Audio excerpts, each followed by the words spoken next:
MVA base. The MVA base should be same to all the parameters. అట్లా convert చేసుకొని నువ్వు solution చేయాలి, అంతే కదా అభిలాష్? అంతే. సో ఇక్కడ మనకేంటంటే జనరల్ గా నువ్వు ఎప్పుడన్నా నువ్వు suppose when you solving the load flow analysis problem, నువ్వు లోడ్ ఫ్లో అనాలిసిస్ ప్రాబ్లం చేసినప్పుడు you make sure that all the parameters on same base మీద లేకుంటే ఏం చెప్తావు? You convert the base and you will solve the solution, అంతే కదా అవినాష్? అంతే కదా. ఇక్కడ పిఎస్ఎస్సి సాఫ్ట్వేర్ కూడా సేమ్ చేస్తుంది. సో నువ్వు ఎప్పుడైతే బేస్ ఎంవీ ఇస్తున్నావో ఏవైతే పారామీటర్ సేమ్ ఉండాలి. ఒకవేళ సేమ్ ఉంటే ఓకే, డిఫాల్ట్ గా సేమ్ తీసుకుంటది. ఒకవేళ సేమ్ లేకపోతే you need to enter the which base this parameters are calculated. Okay, మనం ఇక్కడ 100 MVA మెన్షన్ చేసినాం సార్. మనం మెన్షన్ చేయాల్సిన అవసరం డిఫాల్ట్ గా 100 తీసుకుంటది. ఒకవేళ అదర్ బేస్ ఏదైనా ఉంటే నువ్వు you should make sure to enter the base. అర్థమైంది కదా? ఇప్పుడు 100 ఉంటే నువ్వు 100 ఏమి ఇవ్వాలి. ఇప్పుడు చూడండి, నేను డిలీట్ చేస్తున్నా, ఎంటర్. డిఫాల్ట్ ఎంత తీసుకోండి? 100 తీసుకోండి. ఓకేనా? సిస్టమ్ బేస్ ఎంత? 100. సో ప్రాబ్లం ఏం లేదు. ఓకేనా? ఒకవేళ 100 కాకుండా వేరే ఏదైనా నువ్వు ఖచ్చితంగా ఇక్కడ ఎంటర్ చేయాల్సిందే. ఎంటర్ చేయకపోతే solution will be wrong, you will get wrong solution అనేది వస్తుంది. ఓకేనా? సిస్టమే డిఫాల్ట్ 100 తీసుకుంటది, 100 MVA డిఫాల్ట్ గా 100 తీసుకుంటాం. ఎందుకు? మనం ఫస్ట్ ఇన్పుట్ ఇచ్చినప్పుడు 100 ఇచ్చినాం. ఫస్ట్ ఎప్పుడైతే మనము ఇట్లా న్యూ కేస్ అనేది స్టార్ట్ చేసుకున్నామో తర్వాత బిల్డ్ న్యూ కేస్ లో అక్కడ అడిగింది, ఏం అడిగింది? What is the base MVA, what is the base frequency అని అడిగింది. అడిగినప్పుడు మనం బేస్ ఎంవీఏ 100 అని ఇచ్చినాం. ఇక 100 ఇచ్చినాం కాబట్టి అన్ని డిఫాల్ట్ గా 100 తీసుకుంటారు. If it is not 100, if parameters are not on 100 MVA base, you need to enter the base MVA. అర్థమైంది కదా? ఇక్కడ 50 ఇస్తే అన్ని 50 తీసుకుంటారు, ఇక్కడ 70 ఇస్తే అన్నిటికీ 70 తీసుకుంటది. ఓకేనా? అర్థమైందా? సో ఇప్పుడు మీకు కొంత చేసి కొన్ని మాడిఫై చేసి కూడా చూపిస్తాం మీకు. అలాగే you need to enter transmission line data. ఎన్ని ట్రాన్స్మిషన్ లైన్స్ ఉన్నాయి, ఆర్ ఎంత, ఎక్స్ ఎంత, బి ఎంత, లైన్ లిమిట్స్ ఎంత అనేది you need to enter. Okay, what are the base MVA? Okay, what is the R, X, B. మీకు ప్రాబ్లంలో b/2 ఇస్తే you need to convert it into B అని you need to enter. Again R. Okay, ఇవన్నీ చూడండి, per unit values, all are in per unit values.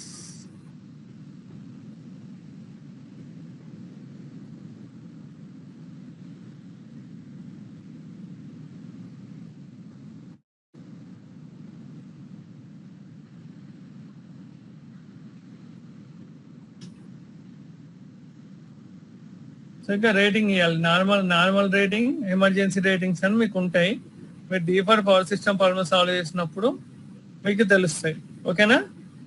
So ఇవన్నీ data ఇచ్చి you need to go for power flow solution, solve, full Newton option, solve. So ఇప్పుడు నీకు P generation వస్తుంది, Q generation వస్తుంది. So bus voltage other buses వస్తాయి. ఓకేనా? దీన్ని screenshot తీసుకున్నాం ఎవరన్నా? Any one of you feed take screenshot. ఇప్పుడు మీకు ఇందులోనే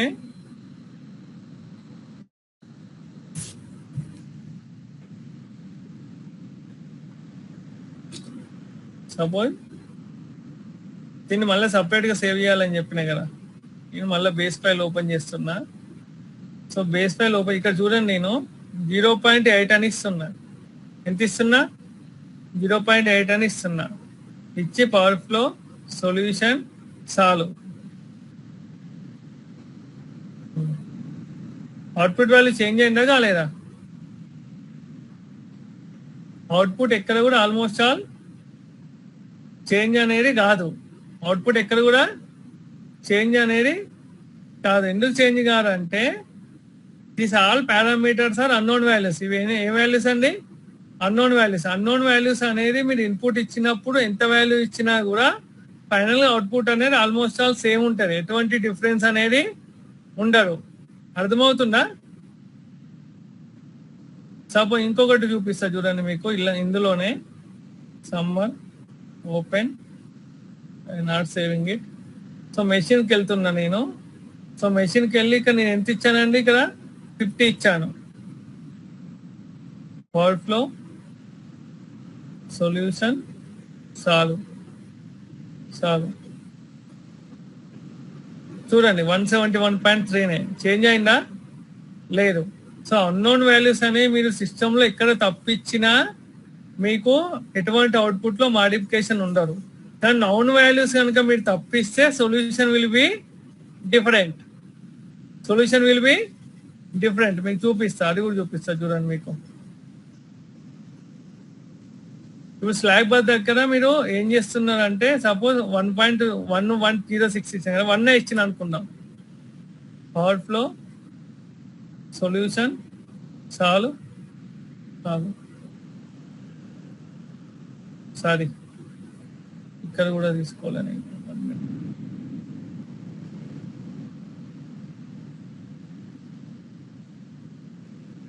సో ఇక్కడ 1 ఇచ్చేసి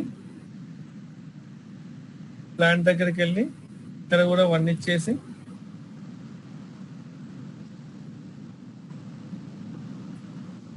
ఇచ్చేస్తే పవర్ ఫ్లో సొల్యూషన్ సాల్వ్. చూడండి అవుట్పుట్ చేంజ్ అయింది కదండి. వోల్టేజ్ స్క్రీన్ షాట్ తీసుకున్నారు కదా మీరు, చూడండి చూస్తున్నారా? ఫస్ట్ ఇక్కడ 1.06 వచ్చింది, ఇప్పుడు 1 వచ్చింది. ఇక్కడ 1.02 వచ్చింది, ఇక్కడ 0.9599 వచ్చింది. So while you are entering the data, it is very important to give right noun values.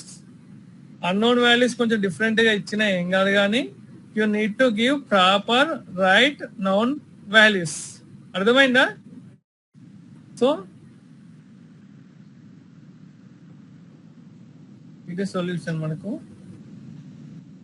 Okay, power flow if you want reports first base reports అని మీరు సాల్వ్ చేస్తే, సో ఎక్సెల్ లో మీకు రిపోర్ట్ వస్తుంది. ఓకేనా? అలాగే టెక్స్ట్ లో కూడా రిపోర్ట్ వస్తుంది. చూడండి. So bus number 1, what is the voltage bus number 1, what is the angle.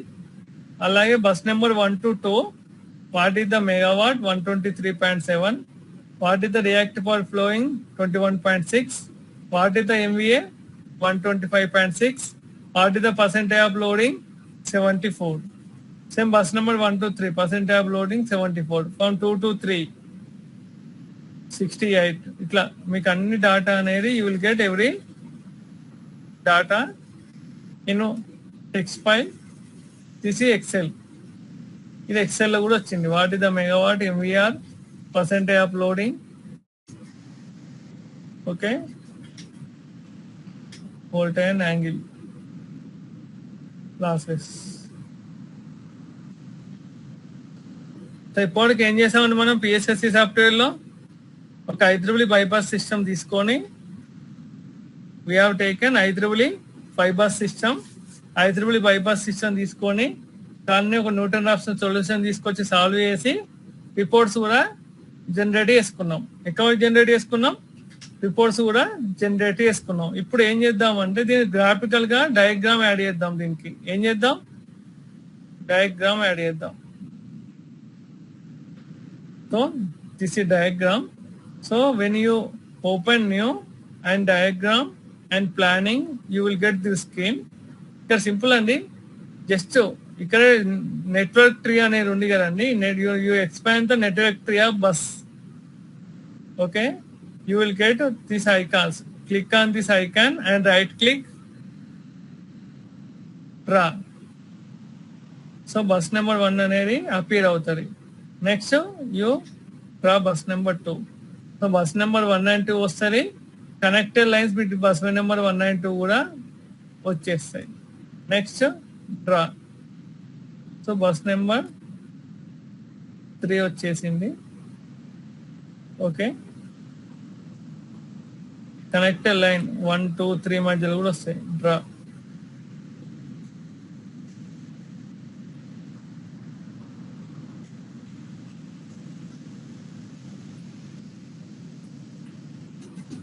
Okay, draw.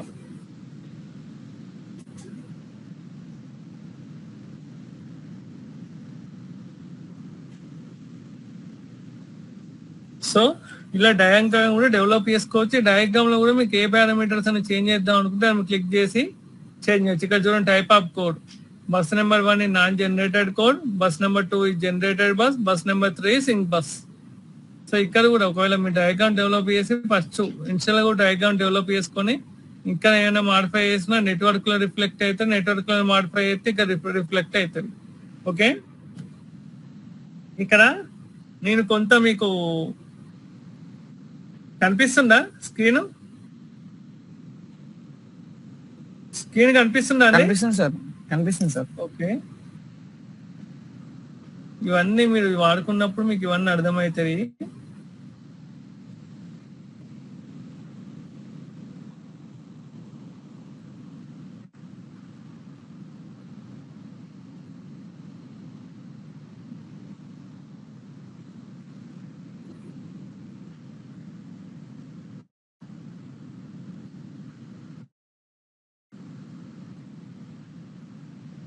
Okay, ఇక్కడ నేను ఏమి ఎక్స్ప్లెయిన్ చేయబోతున్నా చూడండి. ఇక్కడ బస్ నెంబర్ 1, ఇది బస్ నెంబర్ 2, ఇది బస్ నెంబర్ 3, 4,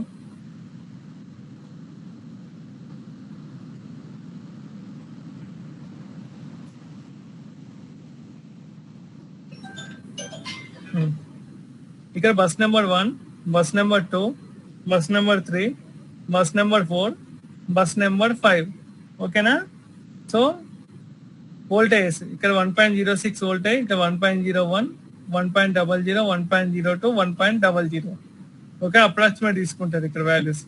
ఓకే, ఈ లైన్ కి అప్వర్డ్స్ ఉన్నది యాక్టివ్ పవర్, డౌన్వర్డ్స్ ఉన్నది రియాక్టివ్ పవర్. ఇక్కడ చూడండి, బస్ నెంబర్ 3 and 4 లో what is the sending and active power 22.4, receiving and 22.3. Minus ఉంటే రిసీవింగ్, ప్లస్ ఉంటే సెండింగ్. సో ఇవి 0.1 మెగావాట్ ఎక్కడికి వెళ్ళిందండి? ఇక్కడ నుంచి 22.4 పోతే 22.3 రిసీవ్ అయింది యాక్టివ్ పవర్. ఇక్కడ 25.5 పోతే ఇక్కడ 25.2 రిసీవ్ అయింది. ఓకేనా? ఇక్కడ 7.5 పంపిస్తే ఆల్మోస్ట్ ఆల్ సేమ్ వచ్చింది. ఇక్కడ 53.5 వస్తే 52.4 వచ్చింది. మిగిలినంత యాక్టివ్ పవర్ ఎక్కడికి వెళ్ళిపోయింది? So all these are losses. Now you check here. Reactive power sending 0.7, receiving 2.6. ఎందుకు పెరిగిందండి? చూడండి, 0.7 వస్తే రిసీవింగ్ 2.6. ఎట్లా, ఎక్కడ యాడ్ అయింది?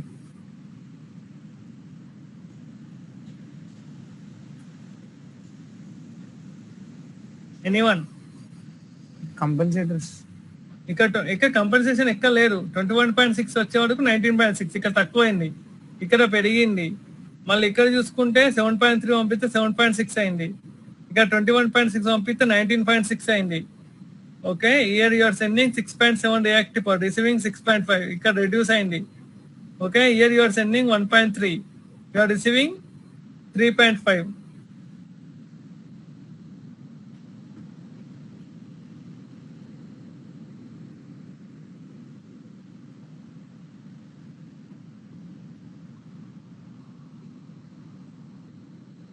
ఇక్కడ చూడండి, both ends 1.3 receiving, also 3.5 receiving ఉంది. ఇక్కడ అసలు సెండింగ్ ఎక్కడ లేడు.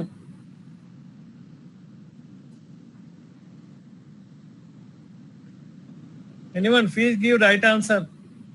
ఎవరైనా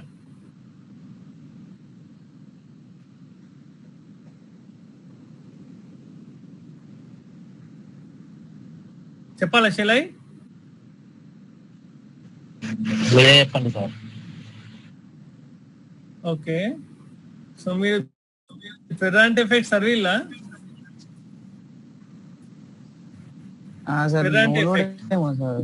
light load conditions. Actual real time లో ఏమైతుందంటే ఓకే, మీ క్యారెక్టరిస్టిక్స్ ఇంపిడెన్స్ జరిగినప్పుడు when the line loading is more than characteristic surge impedance loading, okay, line act like a inductor. When line loading less than surge impedance loading, line act like a capacitor. When loading is equal to the surge impedance loading, line neither sink the reactive power nor generate the reactive power. ఇది చదివినట్టు ఎక్కడన్నా third year students, fourth year students ఉందా? Sir penalty effect అంటే receiving end voltage greater than sending end voltage. Sending voltage almost చాలు. Actually real గా ఏం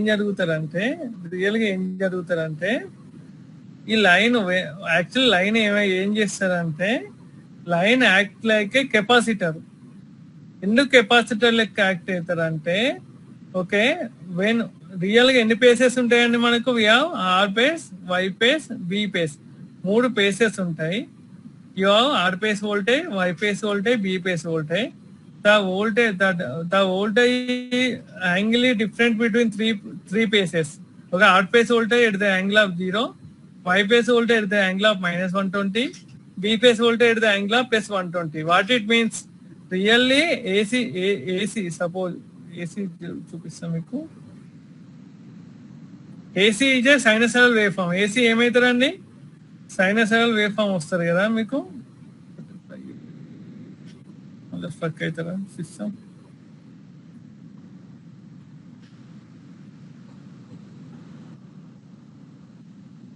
okay, system struck అయ్యేటట్టుంది. I will explain. Okay, so R phase, Y phase, B phase lines ఎప్పుడైతే transmission lines ఉన్నాయో okay, అవి positive capacitance form కావాలంటే ఏం కావాలి? You should have two plates. మీకు ఏముండాలి? 2 ప్లేట్స్ ఉండాలి. దాంతో పాటు ఆ ప్లేట్స్ మధ్యలో కామన్ ఏరియా ఉండాలి, డైరెక్ట్రిక్ మీడియం ఉండాలి. దాంతో పాటు ఇన్సులేటింగ్ మీడియం ఉంది. ఇదే కదా కెపాసిటెన్స్ ఫామ్ కావడానికి రీజన్, అంతే కదండి. కెపాసిటెన్స్ ఎప్పుడు ఫామ్ అవుతుంది? నీకు 2 పేసెస్ ఉండాలి, 2 ప్లేట్స్ ఉండాలి, ఆ 2 ప్లేట్ల మధ్యలో ఇన్సులేటింగ్ మీడియం ఉండాలి. ఓకే, అప్పుడు కెపాసిటెన్స్ అనేది ఫామ్ అవుతుంది. ఓకే, సిమిలర్ గా ఏం జరుగుతుందంటే ఒక ట్రాన్స్మిషన్ లైన్ ఎప్పుడైతే మనం ఎప్పుడైతే దానికి వోల్టేజ్ ఇస్తామో, R phase, Y phase, B phase voltage ఇస్తామో, సో ఆ లైన్స్ యాక్ట్ లైక్ ప్లేట్స్, 3 ప్లేట్ల లెక్క యాక్ట్ అవుతాయి. సో న్యాచురల్ గా కెపాసిటెన్స్ అనేది ఫామ్ అవుతుంది. ఓకేనా? So capacitance between capacitance between R phase and Y phase, Y phase and B phase, R phase and B phase capacitance form అవుతుంది. దాంతో పాటు విత్ రెస్పెక్ట్ టు గ్రౌండ్ కూడా ఏమవుతుంది? నీకు కెపాసిటెన్స్ అనేది ఫామ్ అవుతుంది. సో ఫామ్ అయినప్పుడు కెపాసిటర్ అనేది ఏం చేస్తుంది? కొంత రియాక్టివ్ పవర్ ని ఆటోమేటిక్ గా జనరేట్ చేస్తూ ఉంటది. సో ఈ లైన్ ఏదైతే ఉందో దట్ ఈ ప్రాపర్టీ ఆఫ్ ఇండక్టెన్స్ ప్రాపర్టీ వల్ల ఆ లైన్ అనేది కొంత రియాక్టివ్ పవర్ తీసుకుంటూ ఉంటది. ఓకేనా? ఈ ఇచ్చే రియాక్టివ్ పవర్ అనేది డిపెండింగ్ ఆన్ వోల్టేజ్, తీసుకునే reactive power depending on current. So